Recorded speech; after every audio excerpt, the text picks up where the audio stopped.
your permission, shall I start, sir? Sure. Yes. You can upload the presentation, sir. I'll share my screen once Okay, sir. Okay. for introductions. Sure, sir.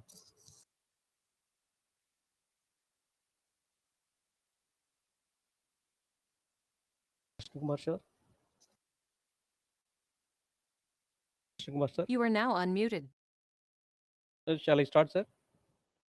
Okay. Thank you. You are now muted.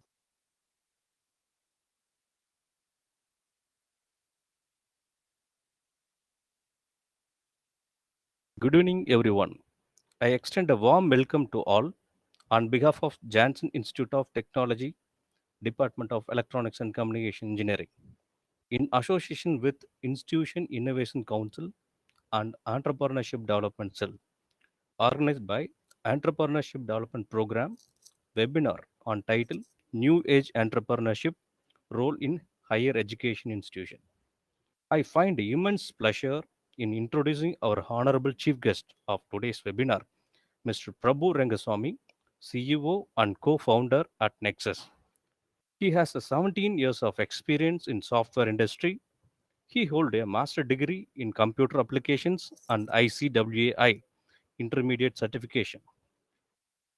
He started his career as a software developer, developing games and applications for mobile phones, and played a different roles: a team leader, manager, architect, product manager, and director, building a flagship products, scalable and enterprise grades server application using by leading e-commerce brands. He has a substantial experience in building a great teams and mentoring peoples who are now in a leadership role. We are really thankful to him for taking this time out of his busy schedule to present this webinar. The presence of such personality, we are all blessed. We hope that the students are able to seek a little guidance and imbibe the same spirit, same thing from his thoughts. Now I request our honorable chief guest, Mr. Prabhu Rengaswamy sir, to enlighten the audience with his precious words as we begin with the event. I warmly welcome you, sir. Thank you very much, sir. Good morning. Good evening to everybody. So it's been a nice and a happy thing for me to be invited in this event of conducted by the institution's innovation cell and the entrepreneurship development cell of your esteemed institution. It really gives me pleasure to be here and deliver about entrepreneurship, because entrepreneurship is a journey where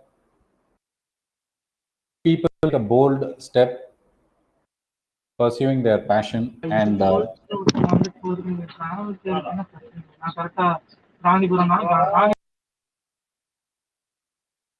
so they have the passion in them to pursue whatever they've dreamt of. And moreover, entrepreneurship is the courage to stand alone and say fight the odds and become successful. And moreover, it is also a noble deed of providing employment to other people in the community and building a better community by providing different opportunities. So I really feel privileged and honored to have been invited in this session to give a speech about what entrepreneurship is really is all about. So let me share my screen, my presentation with this. So thank you for the nice introduction about me. I've been through different journeys in my life. Like first, I was born to an industrialist who started a plastic manufacturing industry. So I have some background in running a manufacturing industry, and I come with such an experience of managing people, building, meeting customers, and a lot of other things. And I also moved into the software industry, where I played a major role in building a company from a 2 people company to a 600 people company. And after that, we wanted to actually say help other companies, say impart the knowledge that we gained over the past 2 decades, and we've been helping companies to become better, and that is what Nexus is all about. So we are a tech consulting company where we provide a lot of leadership programs and also consulting for companies to make themselves better. So when we think about this new age entrepreneurship, actually new age is not something new to us. It has been, say, a proven track by a lot of people in the past. So especially when it comes to the education sector, a lot of products that revolutionized the world and say made the life of all the individuals, all the people better, is because of the contributions made by academics, like say especially students and the staff members. Some of the prominent names that we can see has come out of colleges by students who have had the passion to pursue something that would change the way the world operates and help in some way that makes sense to people and bring them together or help them in their life.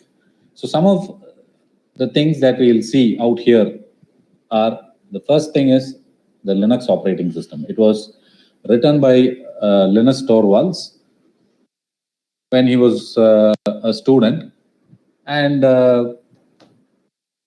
Linux has been, phenomenal in actually driving a lot of websites, lot of say companies, IT infrastructure, and also the software that people use on a day-to-day basis, like say even Google, Facebook, and a lot of other things that people use on a daily basis run on Linux.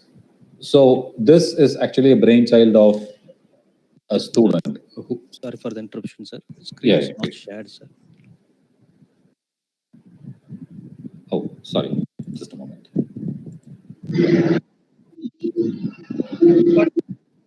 Are you able to see my screen now?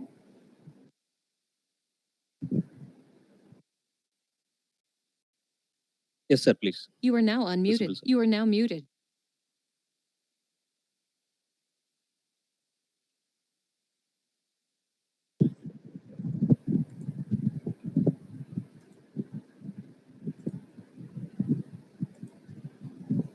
Okay.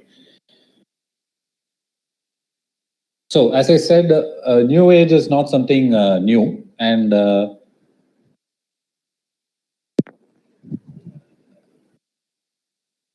many of the institutions that have played a phenomenal role has come out of colleges, universities, and one such thing is Linux. Linux runs almost 60% of the entire say internet. So most companies rely on the software that was really developed by a student, which later was accepted by the community, and a lot of distribution flavors have come. So the adoption of Linux itself is a proof of how a small idea or say the effort that was taken up by an academic person can revolutionize the entire world, especially in the computing field. Next comes the all permeable and say the ubiquitous, which is more or less indispensable today. So right from our driving to our say search and a lot of other things, the company that has actually permeated into our lives very deep is Google. So Google came out of two Stanford alumni, Sergey Brin and Larry Page. They started very small, and when they were in their university studying, and now Google is something that no one could afford to miss in their day-to-day lives.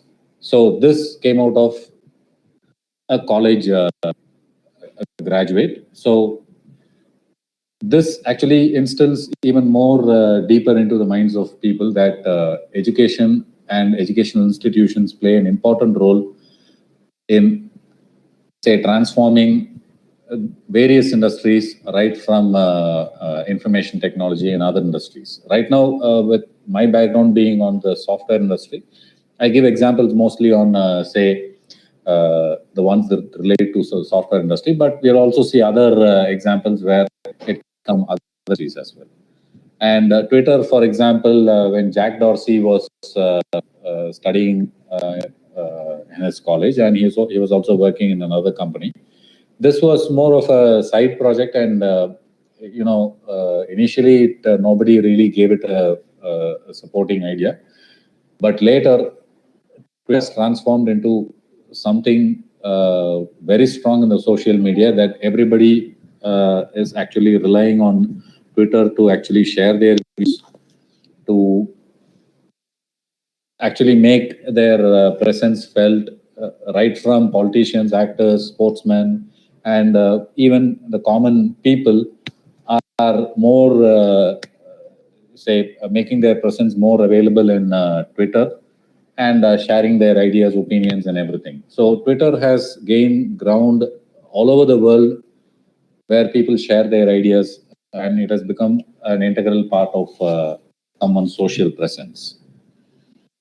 And next comes BitTorrent. BitTorrent is a brainchild of Bram Cohen when he was doing his PhD.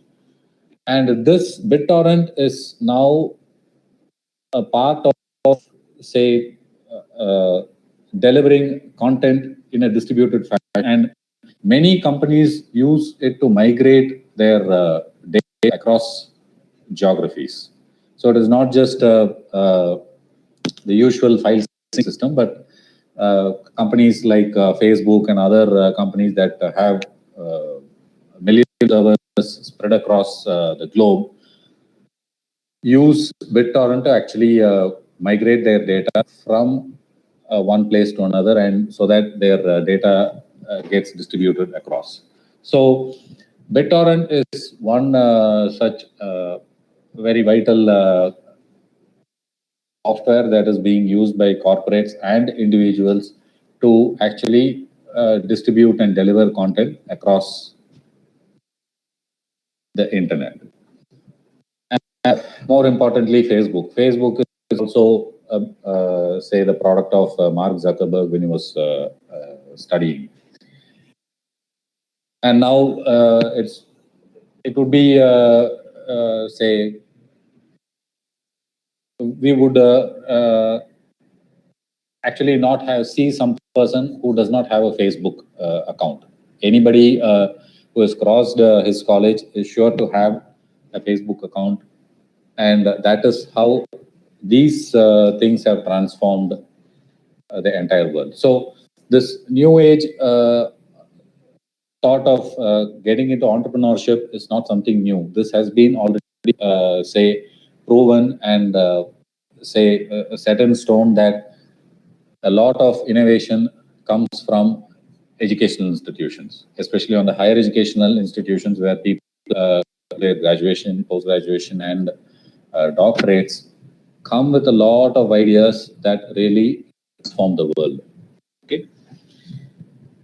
So, but what the times have been changing across every industry over a point in time. We'll see a short video clip, the one that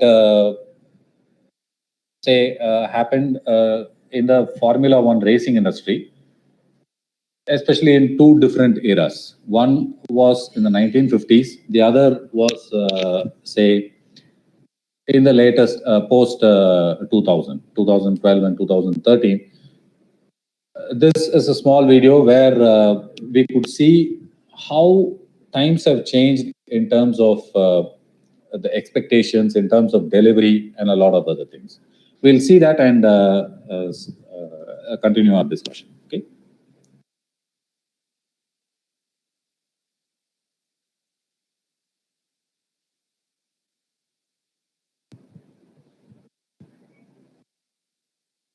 But Holland comes in for a pit stop. Time to refuel and change tires. Dewmore himself changes the tires. Only 4 crew members, including the driver, are allowed to work on the car. It's a tense time. Holland stays in the lead, anxious to get away. Let's watch.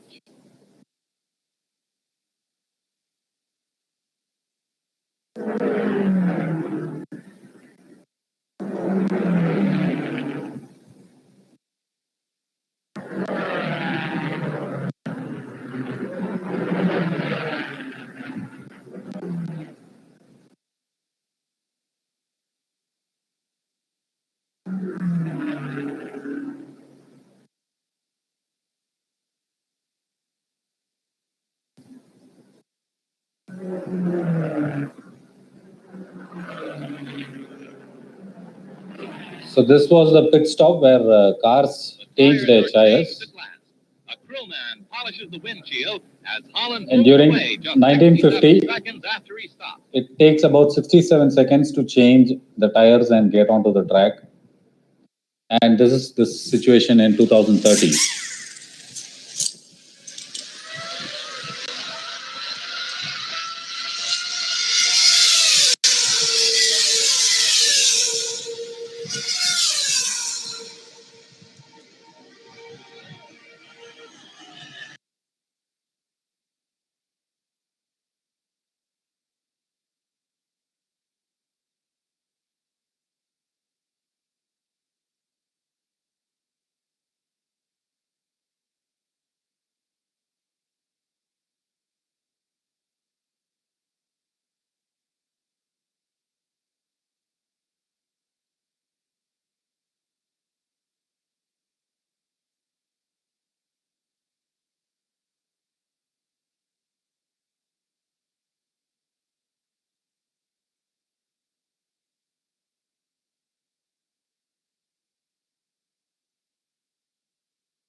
Voice is not audible, sir.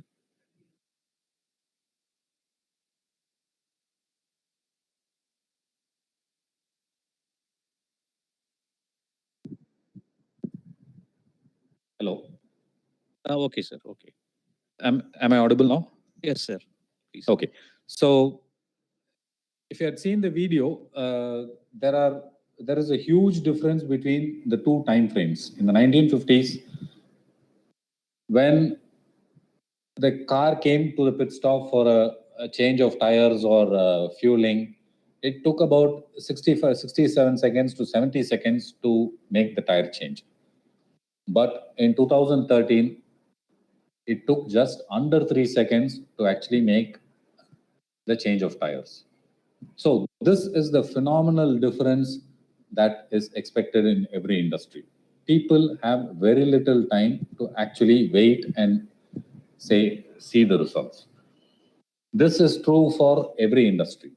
So entrepreneurship is not about just settling with the past, but also understanding the present and the future. So when you get into the entrepreneurship and venture into your bringing in your idea, this is a very important factor to consider because times have been changing and the way people perceive things have also changed. Earlier, when you used to pay your, say, electricity bills or other, say, utility bills, you had to go to the cash counter, wait for hours together, and then make your payment. This was the way of life some 20 years ago. Now, nobody has the patience to go to a counter, wait there, make the payment, and then get the receipt. Now, everybody does everything in their mobile phones. And if anyone wants to stick on to their old way of doing things, then it is sure that they will be replaced by other companies who can provide ease of use and, say, quicker service very easily. So when you get into entrepreneurship, this is one important factor that we need to take into account. Because if you keep up with the tide, then we are going to be left out. The best example is Nokia. Once Nokia was a dominant player in the mobile phone industry, but now Nokia is nowhere. The reason is because Nokia did not adapt or adopt itself to the changes that were required of it to actually harness the potential or capture the smartphone industry. They still were actually thinking in terms of getting in new feature phones, and they also did not adapt actually to the evolving smartphone OS market, with Android and iPhone taking in the lead. They still stuck on to Symbian, and they tried other options, and they were left out where the other players took advantage of being the first mover, or say riding the wave early, and they really came out successful in the market. So being an entrepreneur is it is important to be conscious of the times that we are living in. We are not in the past, we are not in the future, but we have to understand what times we are living in and adapt our industry to provide products that will match the existing requirements. So, why do you need to become an entrepreneur? Like, that becomes a big question for anybody in the academy, or actually getting out of college, or probably staffs who mentor their students to actually, when they graduate, to become entrepreneurs. What it really takes to be an entrepreneur. The first thing is, when you become an entrepreneur, you can pursue your passion. You will have an idea that make a difference in someone's life. So being an entrepreneur gives you the advantage and the freedom to actually pursue your passion. It doesn't mean your employment might provide, but not every employment provides you the freedom to pursue your passion. There are certain requirements, but it requires a lot of, say, commitment to become an entrepreneur. This is not just pursuing your passion, it also requires a lot of commitment as well. And more importantly, you can solve real world problems and, of course, make money out of it. Being an entrepreneur is not just being into services or providing charity service. The main motive of the entrepreneurship is to be profitable. Of course, it might not happen. For some, it might happen very quick. For some, it might take some time to actually be profitable. But the idea they carry, the idea they have in their mind, and if it solves some real life problems for people, then it will take them to the next level, and slowly they will start to see the inflow of money, and it will put them in a position of solving some real world problems. Okay, so there are a lot of examples that come around with us, like right from the seat belt to the vehicles that we drive, and simple utilities like the dustbins that we have in our house, to say the brushes and other every product that we use was actually intended to solve a problem that we have, that humans have faced all along. Say, for example, the spinning mop that everybody uses in our home was actually an invention to solve the problem of, say, cleaning our home in an easy way compared to what it was previously. So we tend to solve real world problems, and more importantly, once our products and services solves the problems that people have, you build a community around that particular product. So everybody will start to use such a product and say make commissions very easily. Earlier, when you go to a shop to make a purchase decision or something like that, you don't have an option to actually share it with someone else about what you are going to purchase. Now what you could do is you could make a video call in WhatsApp, show them the product and see if somebody likes it, and then make your decision about buying the product. And such is an impact that, for example, WhatsApp has created in everybody's life, that it has made communication so easy and people can share things much quickly. And it has, it is more of an indispensable tool that everybody is using, and it has impacted the community all over the globe. So that is the entrepreneurship of WhatsApp, and the people behind it have come up with solving the real world problem and making an impact and building a community around their product. And being an entrepreneur also has the advantage of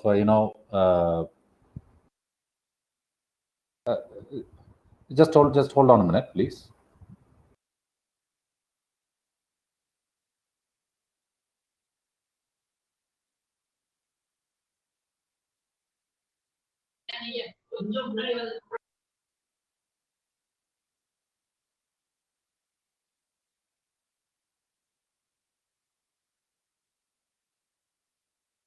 So sorry about that. So here, we can, being an entrepreneur gives the opportunity to provide employment to a lot of people. So you open up opportunities for people to work in your company, thereby being a backbone that supports the entire nation. So industries, small scale industries and medium scale industries are the true backbones of the nation, in addition to agriculture. So those are the ones that provide employment, provide a livelihood, and also increase the standard of living of a lot of people. And more importantly, entrepreneurship is not by compulsion. It has to become your, say, the air that you breathe, and it has to be from your own enthusiasm. Some people might not have the flair for being an entrepreneur. That is not wrong, actually. It is about taking some risk, stepping forward with some courageous idea and making it succeed. So it might being becoming an entrepreneur might not come early as you finish your college. It might come at a later stage as well. But if you do it by compulsion, then you'll be facing a lot of struggles in getting your idea through and taking your industry forward. So entrepreneurship is something that has to be done with an enthusiasm and not by compulsion. So what exactly do I need to actually become an entrepreneur? So do I need to start out with something big? Does it need some big investment? Does it a lot of time to actually take it to the market? All these questions will crop up when you want to venture into entrepreneurship. But in reality, some small side projects have made it big in the world. Like in say a lot of inventions, a lot of products that have been built have actually made a big difference, which were actually side projects at the start. Let us see a few of them. There are a lot of them, but we'll see a few of them as an example. One company is Product Hunt. It started out as a small company, and later they started reviewing products and other things, so that when you go to their website, you can see a lot of suggestions about products that solve problems for different industries, different say sectors, and also they also introduce about other areas of the industries that they serve.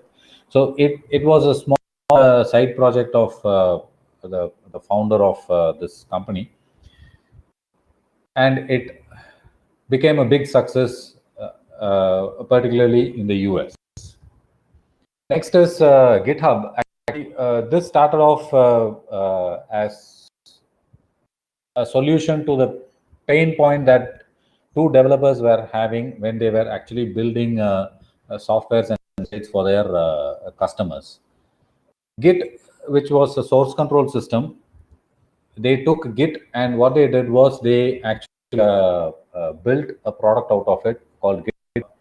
Now it has grown so big that Microsoft has acquired GitHub, and there are about 30 million users with millions of repositories and billions of requests on a daily basis that is being served out by GitHub. It was just a quick, say, side project for the developers that built GitHub. Twitter, as I said earlier, was actually a side product of Jack Dorsey, and then it took big. It went big, and nobody needs an explanation for Twitter. Likewise, Groupon. Groupon was a small company in Chicago where it provides, say, deals that would be available in the Chicago area, and it has also spread to about 40-50 countries across the globe. Craigslist is something like a classifieds, which was started off as a site by Craig, and later everybody's using it, and this Craigslist is as the world as say a de facto standard for classifieds on the internet. Khan Academy was a similar thing where Sal Khan actually started creating videos for different schools, curriculum for different schools, and helping out people right from programming and other related stuff. What happened was, even now, Khan Academy is more popular for its free course material that ranges from the elementary classes to even doctorate level, post graduation, and other curriculum that is actually available for free. Everybody can go there, watch the videos, learn to program, and a lot of other subjects as well. So this started out as a small video content creation, and then it has made big into what it is now. Udemy, like Khan Academy, also started as a side project, and now Udemy is very popular for specific specialized courses and also certifications of those courses that is being used by many corporates as well.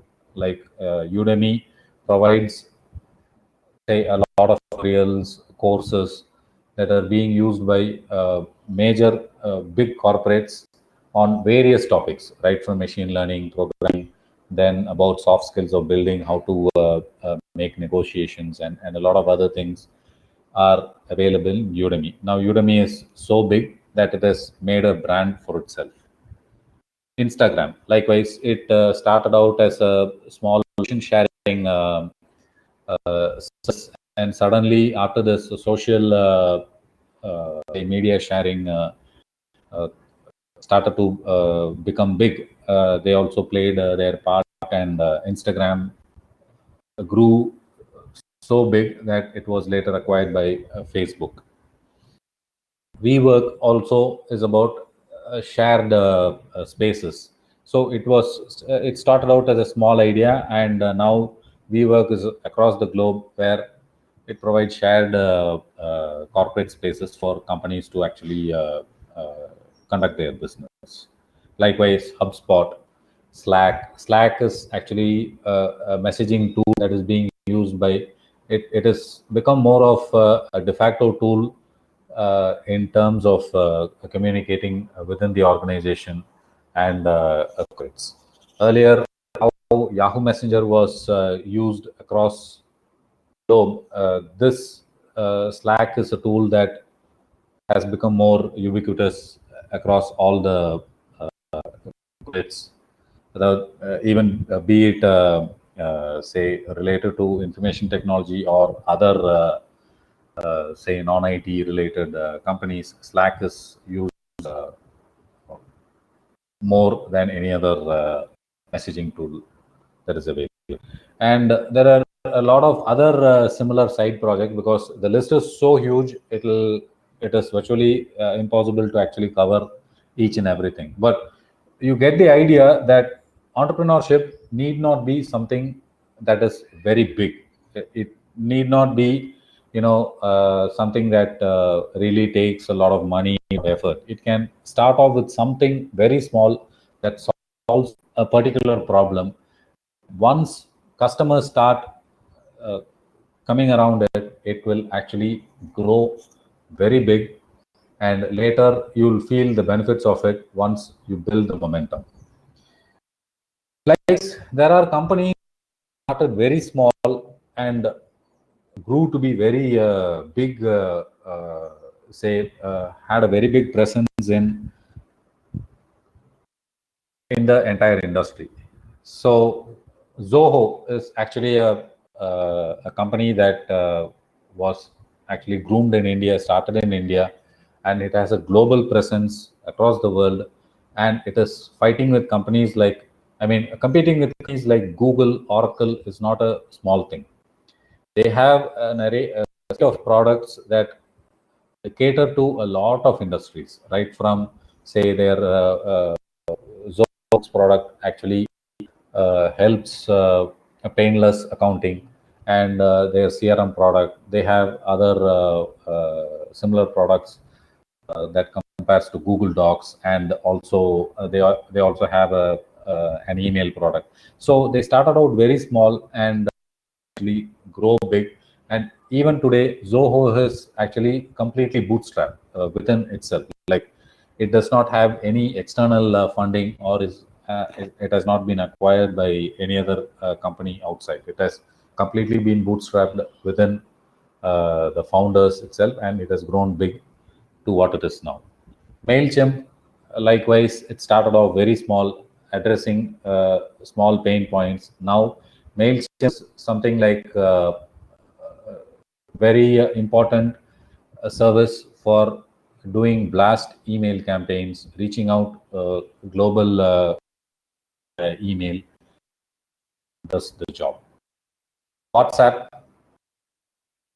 nobody needs say definition or description about started out as a small 30-40 people company when it was acquired for about $16 billion by Facebook. So, and now WhatsApp is more say essential for everybody to make daily communications in everybody's life. LinkedIn is a similar site, similar to Khan Academy, and the person Linda actually she actually created videos for her friends or people who come to her course, where she provided material and it accumulated over 10 years, and she built this lynda.com. which was later, be part of LinkedIn. Shopify, for example, solves the problem of e-commerce solutions for a lot of customers they have. Shutterstock, an image sharing site. Grammarly, likewise, is a tool that actually corrects your grammar, and this started off very small, and now it has received a lot of venture capital funding after it has been it has been used by a lot of sites and many firms that send out emails, and writers who write content which has to be grammarly checked. So Grammarly was such a software that helped in everybody's life of writing valid grammatical content, and made big that people were interested in investing for the product. Like Basecamp or Seven Signals, which is the original company, they started out very small with the idea of a project management tool, and later they have actually diversified into multiple other tools which are being used by people across the globe.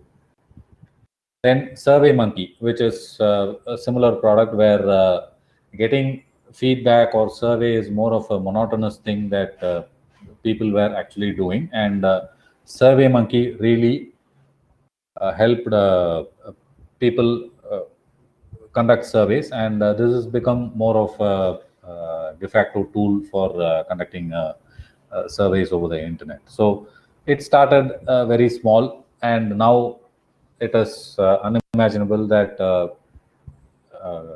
a lot of companies across the globe are using it on a daily basis. JetBrains is, say, a popular ID software development tool. Say, they started out with a small team, and their product was actually used by a lot of developers, and it became so popular. Right now, they have about 2.5 customers spread across some 45 countries, 45, 50 countries. And they make, say, a profit of their products in the millions. And their customer base is so huge. So, but they started out as a very small company when they actually built the IDE. Microsoft, likewise, started out with small presence with co-founders like Alan, Bill Gates, and a few others. And once it was actually a contract software contractor for IBM. And now Microsoft is really gone into everybody through their laptops and PCs. Their Windows operating is a huge success, and Microsoft is a giant in the software industry to what when it compared to it was when it started. Amazon, likewise, it started in a, and now everybody, whenever people talk about e-commerce, Amazon is the place to go. Like whenever you even today, when people go for shopping, and when they actually want to compare a product, earlier they didn't have a choice. Now what they do is, when they just want to check the price that is available online, Amazon is the first place they go to and check what the price is before they make a purchase at a local store as well.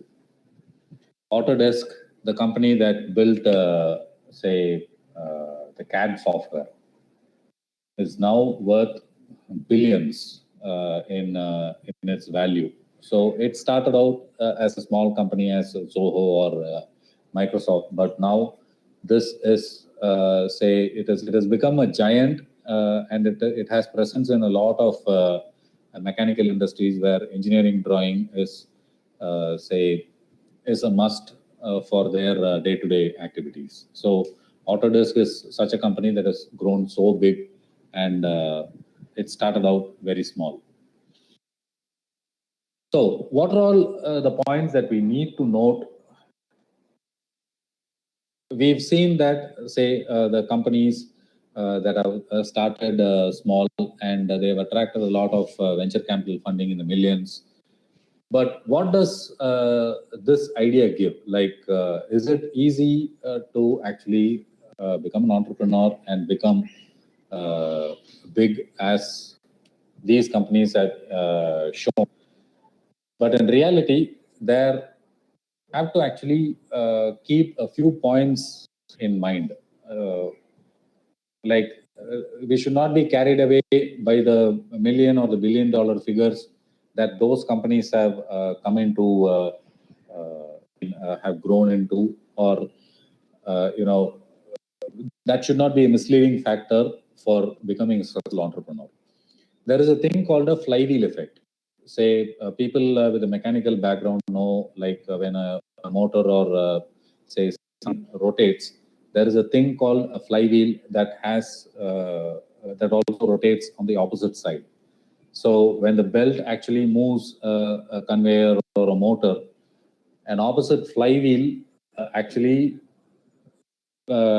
is actually attached to that rotational shaft. And once it builds up the momentum, it makes the rotation easy, and also the machine that moves or makes some tasks. The flywheel actually helps keeping the momentum for a very long time. Likewise, when you become an entrepreneur, in order to get the flywheel effect, you'll have to make the rotational motion going on and on and on. And only when it builds the momentum, you actually get to be successful.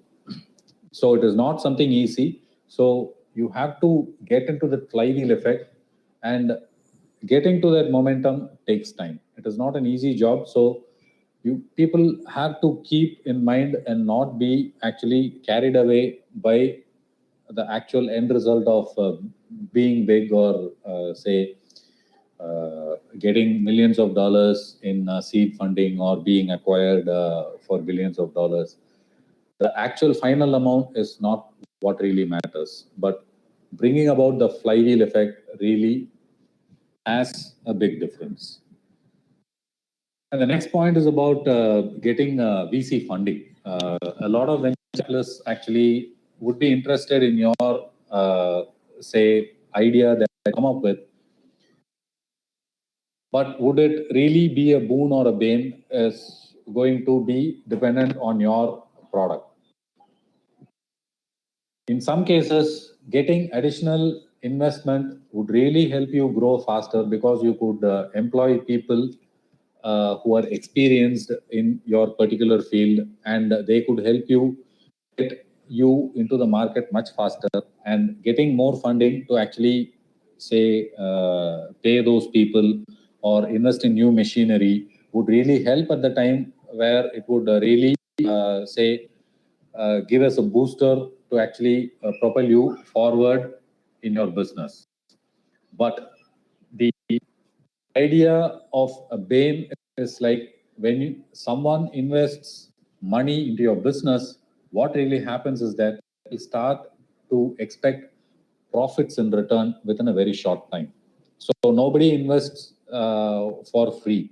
They actually invest with a profit motive. So sometimes when you actually get funding from venture capitalists or angel investors, the problem is that you will be driven with a mindset of reaping more profits in order to actually, say, meet the requirements that your investors have laid out, and you will have very little time to actually, say, pursue with the ideas that you had with your product. So this might become a boon or a, but you have to be very careful when you actually go for VC funding. And getting VC funding is not a simple joke where you just get money and be comfortable.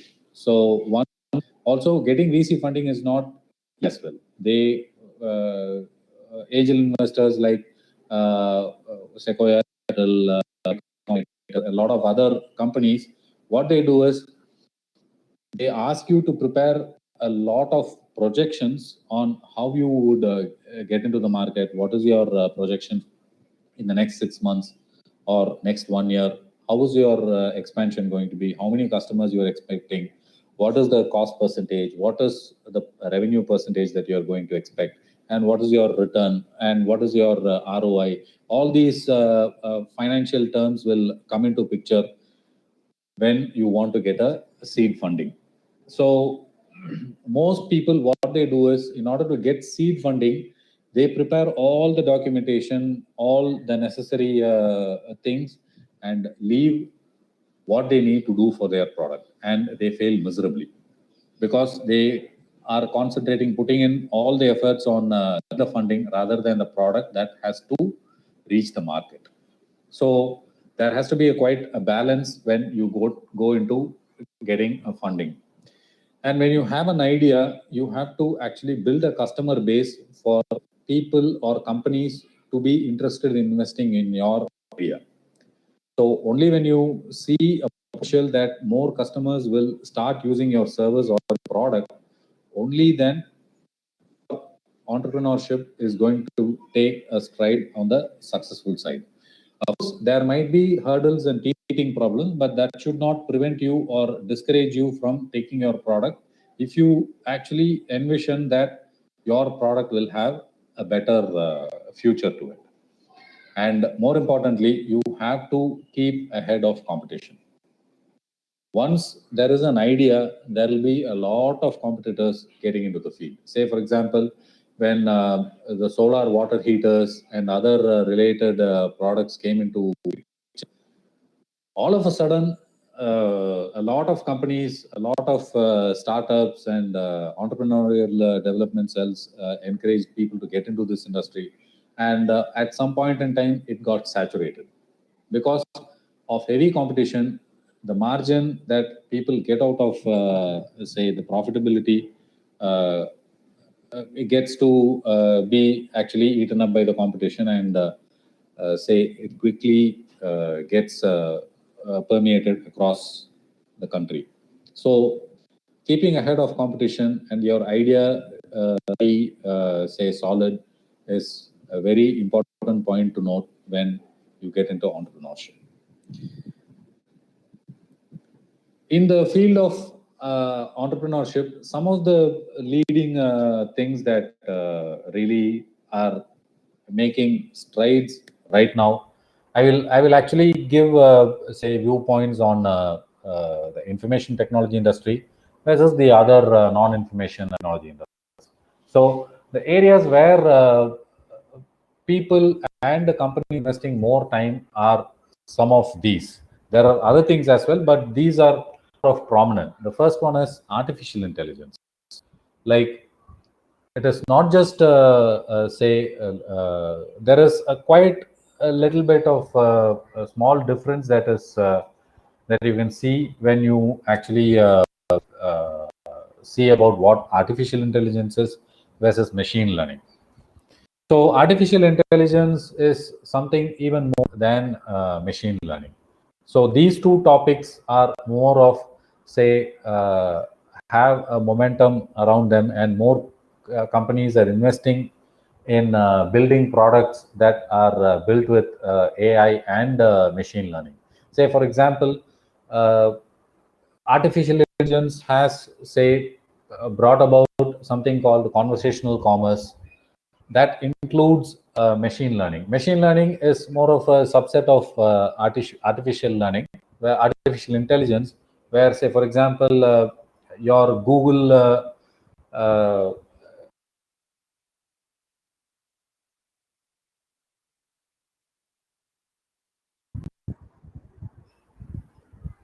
so am I audible now?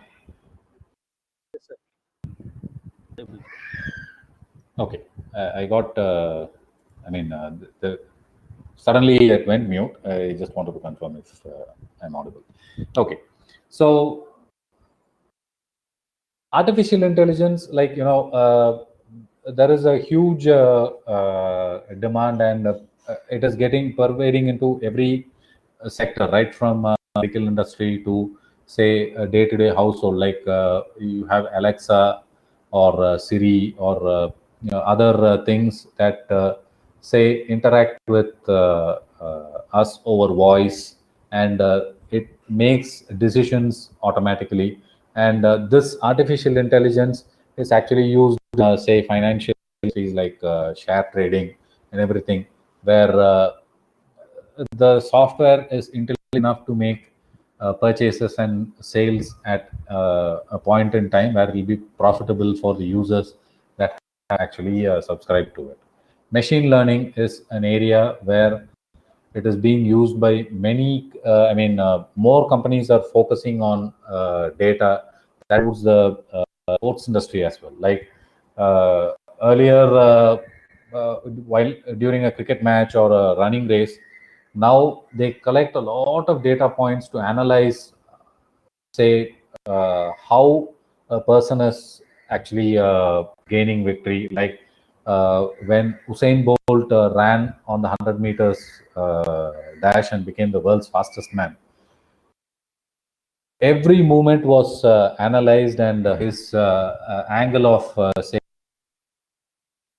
everything was analyzed, and what made him say a successful sprinter in the 100 meters dash was actually analyzed by software. Likewise, a cricket match. In a cricket match, a ball has intelligent sensors, the bat has intelligent sensors, and the stumps have intelligent sensors. They actually collect a lot of data to actually see how each ball is being hit by the batsman, and a lot of data which is used to model how the game can be victorious to a particular team if they played with that data in mind. So artificial and machine learning are some of the hotcakes, and it will be at least for a considerable period of time.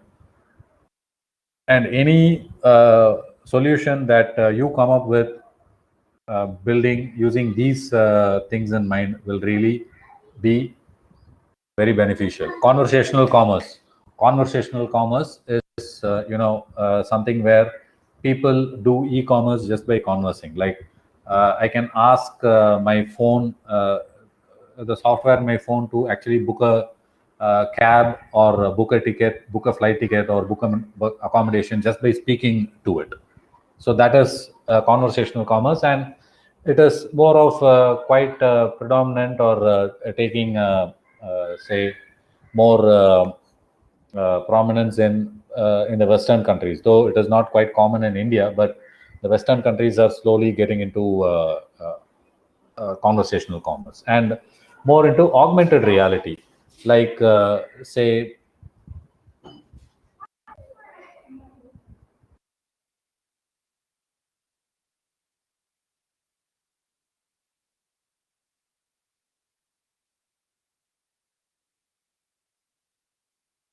Hello, am I audible? Hello. Yes, sir. It's audible. Okay. I think I went on mute. What was the last thing that I spoke? I was not sure. Was it conversational commerce or augmented reality? Augmented reality. Okay. So this augmented reality is So augmented reality is where you mix reality with your virtual presence. This is more say common in say the fashion industry, where you go to a store, and you actually say want to see a fit of a dress. You just stand in front of a display, and what it does is it gives you a choice to actually see you dressed in the product that you're going to actually buy. So it comes up with augmented reality, where it actually blends along with your environment and provides a real user interface along with say a virtual presence. So technology, information technology with augmented reality is really making a huge difference. And now the hot cake is is the Internet of Things. IoT is quite common, and it is starting to make entry into every household, right? From say, controlling your electricity, controlling your different devices like refrigerators, then air conditioners, and a lot of things. Internet of Things is making a stride into every household these days.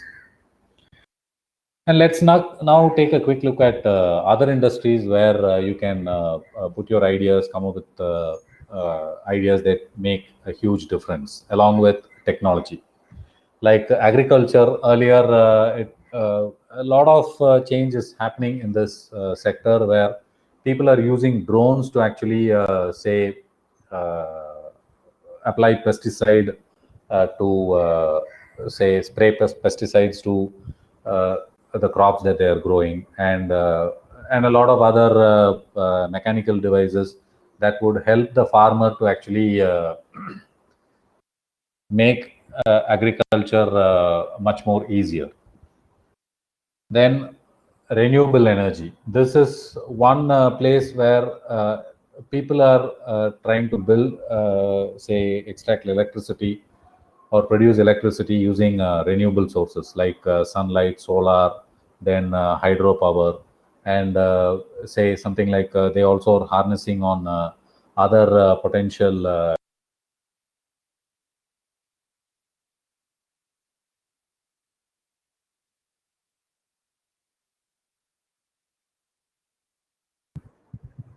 hello. Hello, am I audible? Yes, sir. Yes, sir. Please. I think it keeps muting me every now and then. Not sure why. From our side, it's good, sir. Okay, I'm getting muted for some reason. Okay, again, I will repeat, sir. Okay, fine. So renewable energy is one place where actually it is getting a lot of momentum, and people are investing a lot in it.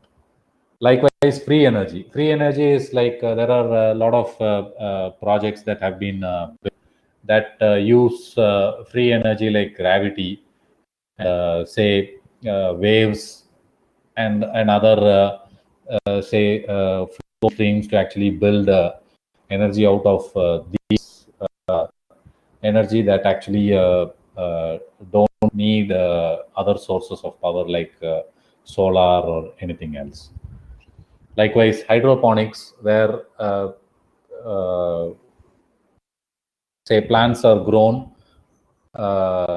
using gravel or just water, where there is no soil, but it is just water is pumped throughout with nutrients actually to actually cultivate vegetables and other plant forms that are used to be consumed by humans.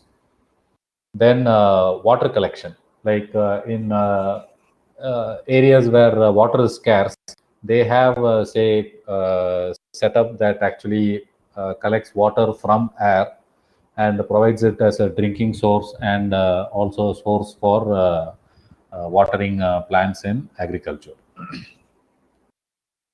And bio-waste management.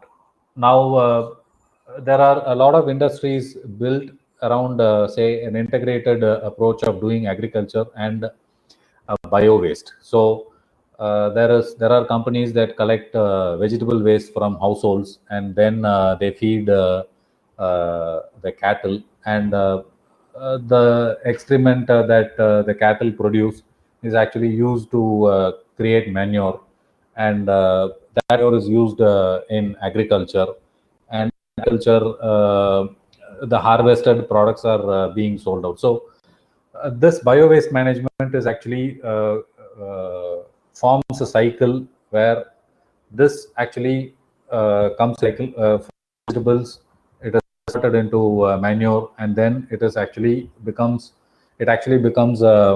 say mineral for the same plants that produce the same set of vegetables. So bio waste management is one of such industry where things are making a huge impact. Twice zero emission management. Most companies these days are trying to get into zero emission.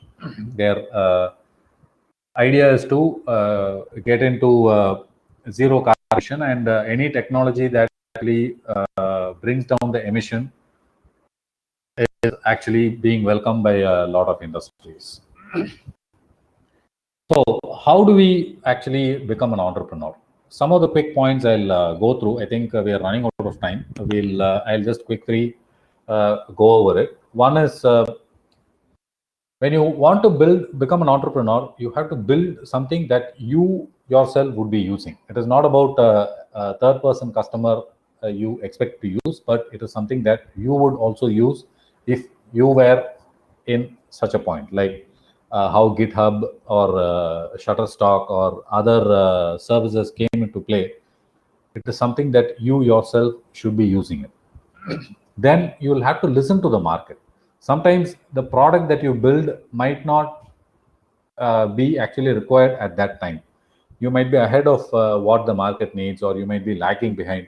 So you have to listen to the market, do a market study, and see if your product will really be needed in the market. Otherwise, all the effort that you put in will go for waste. Okay. And more importantly, you have to get your hands dirty. Like if you're building a product for something, you have to do the market study yourself. You have to understand your product. You have to build your product. And only then you will really understand the worth of how the product is going to make, and you'll be able to make the corrections that is needed to suit the industry. And more importantly, you need to have people who are devil's advocates. You need to validate your ideas from your friends, your mentors, before you actually send it to them to be validated by the customers. And timing really matters. You have to take your product to the market at the right time. Like you cannot wait for the perfect moment to actually involve your product. But what you do is that you have to actually try your product at different products in time, and then make changes to it so that it will be something that people will use. Like Instagram, if it had been still a location-based service, it would never have been. It might not have been popular as it is now. It immediately saw a change in the social media sharing industry, and what it did was it quietly adopted to it and made its change to its product, and immediately it became a huge success. So timing really matters for your product to actually hit.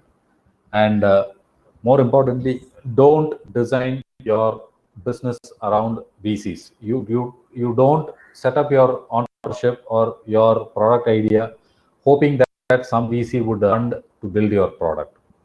That would be a very bad idea, because some VCs might not be interested until you show them how you're going to show them the results. So if you're expecting VCs to actually contribute to your product development, then it's a wrong idea, and it won't really help you to take it forward. And more importantly, fortune favors the boring. What this means is that when you develop a product that does boring tasks, I mean, it takes people out of doing boring tasks, it will really bring you fortune. Okay. And last but not the least, you have to build a community around your product. That is very important, because only when people use your product, it really shows off that it has a value. Otherwise, it would never be to the outside world. And how do I get help in order to actually build my entrepreneur company, or build my company, or build a product?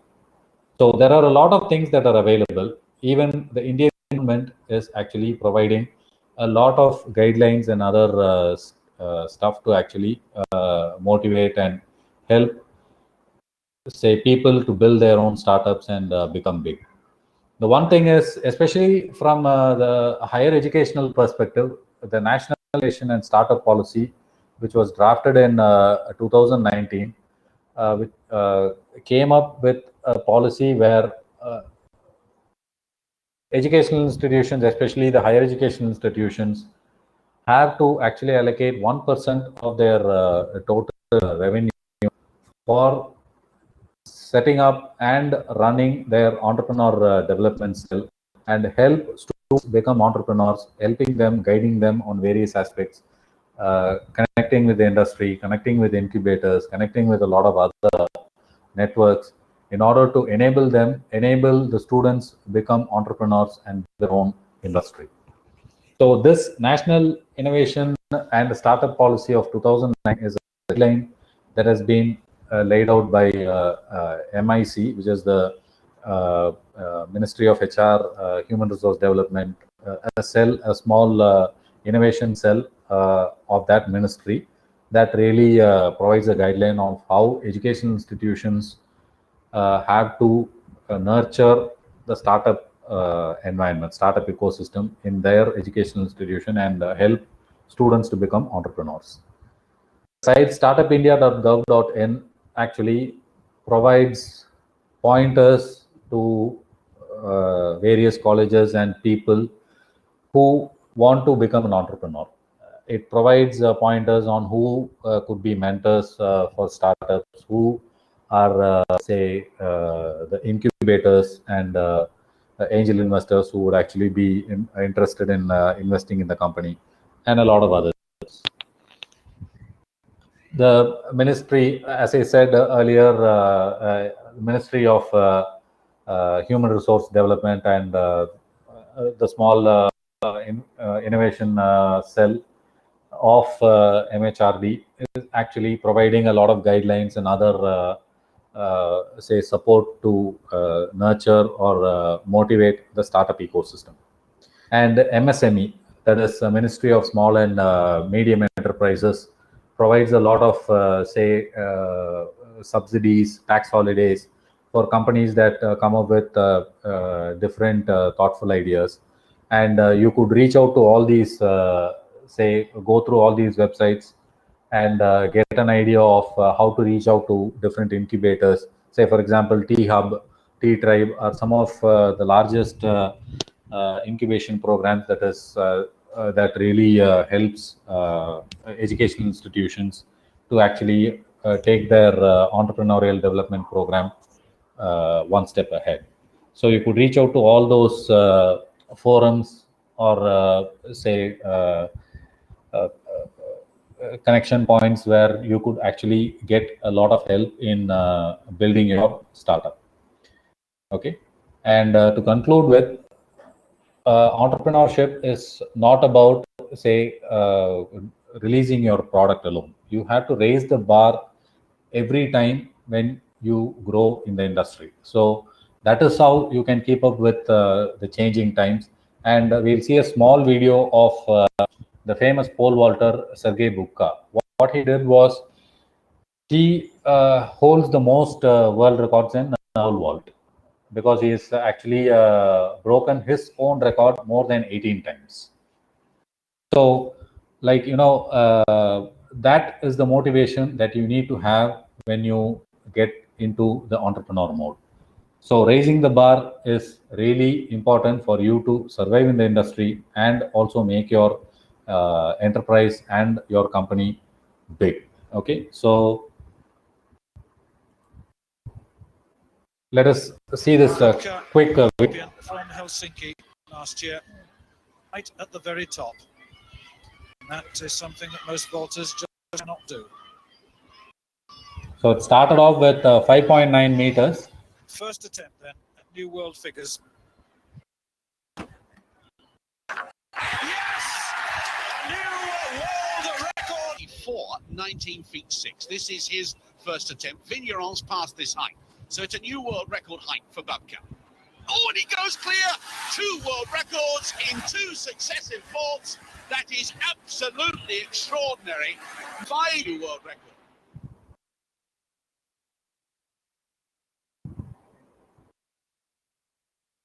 Likewise, he went over up to 6 meters.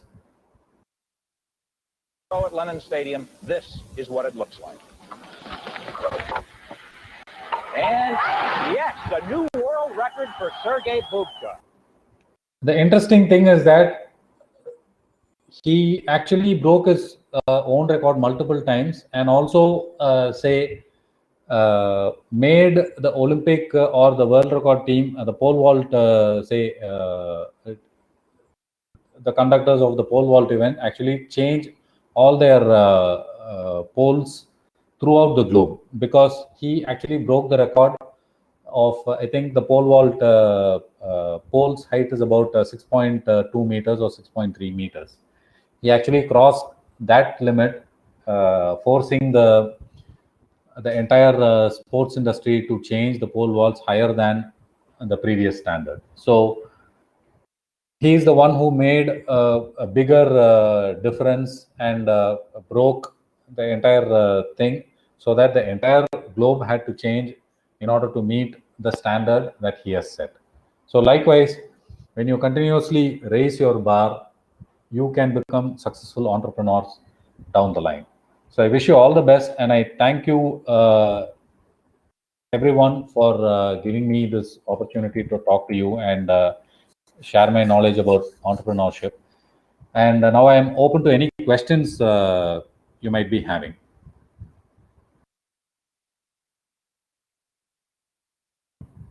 Okay, I think there are a few questions out here. One is by Mailsami Govind. He's asked, will new education policy, NEP, pathway to digitize education in India? The national education policy is definitely going to change the way education has been,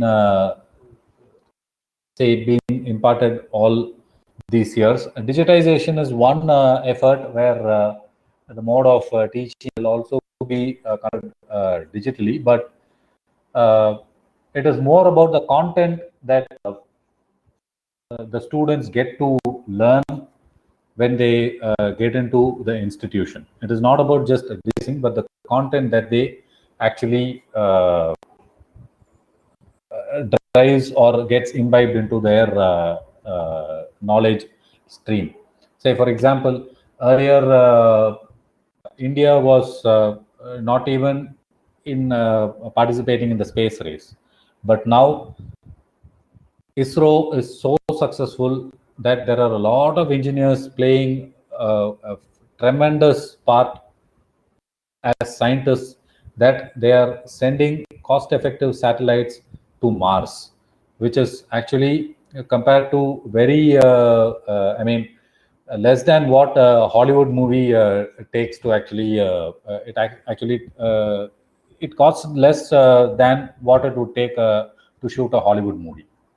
So that is the efficiency of the nation, and I think NEP is headed towards building a nation where people want to actually get more involved in their building their knowledge, rather than digitization is just one part of helping things to provide access to a lot of content across the globe.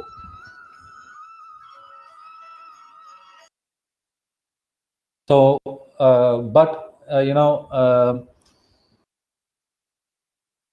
this educational policy is not just a digitization, but transforming how education is being imparted.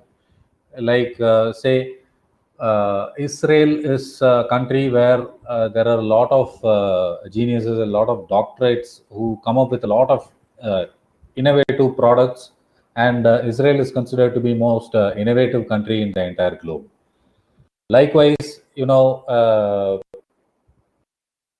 the change in educational policy in certain countries have paved the way to actually enter into different streams. Like the UAE right now is the 5th country to actually launch a probe to Mars, apart from the other 5 countries, including India. So that is the vision NEP is actually having, where people tend to learn more in that direction. Any other questions? Does that answer your question, Mr. Mailswan?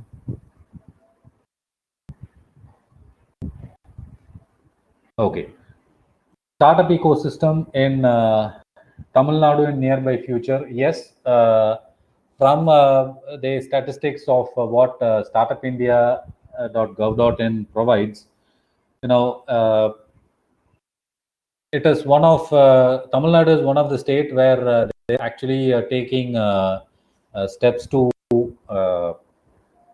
build or encourage the startup ecosystem.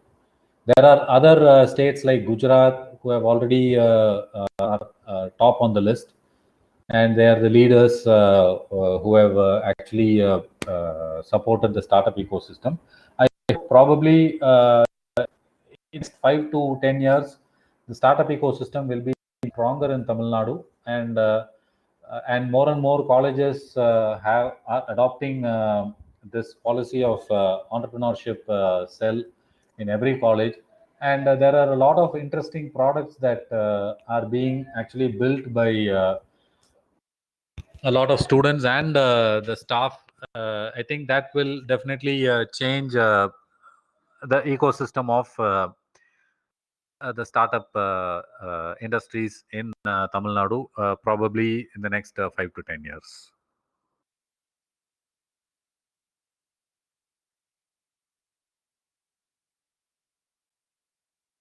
Any other questions?